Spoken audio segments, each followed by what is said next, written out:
J'essaie de travailler le plus seul possible, non pas parce que j'aime pas les gens, mais parce que ça me permet d'être beaucoup plus dans l'improvisation, de ne pas ressentir de gêne si ce que je fais ne me plaît pas.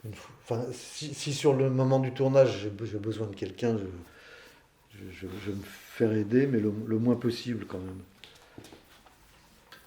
C'est vrai que là l'idée c'est d'avoir un personnage qui circule derrière trois vitres qui sont séparées par des petits montants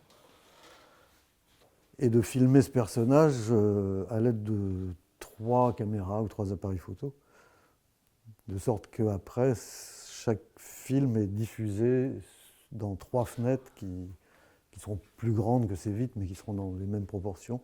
Et donc on pourra voir un personnage passer d'une fenêtre à l'autre. Bon. Et là, pour l'instant, c'est un peu la catastrophe, parce que j'ai fait un peu n'importe quoi au début, et ça marche pas, parce que les angles de chaque caméra se chevauchent, ce qui fait que le personnage, au lieu de passer d'une fenêtre à l'autre, avant même qu'il ait franchi la limite d'une fenêtre, il est déjà dans l'autre fenêtre, il se dédouble. Les moments que je préfère dans la création, c'est le début et la fin, à savoir c'est les moments où on n'est pas trop confronté à la matérialité du monde. Pendant la période de production, je suis obligé de monter sur des échelles, de résoudre plein de problèmes techniques, de peindre des objets, etc.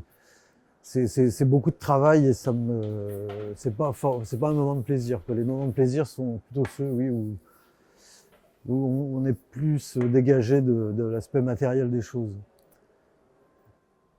Et puis, il y a tout le temps la peur de rater aussi, au moment où je me filme, par exemple. Il y a tout le temps une peur de ratage qui fait que j'ai pas trop l'esprit tranquille.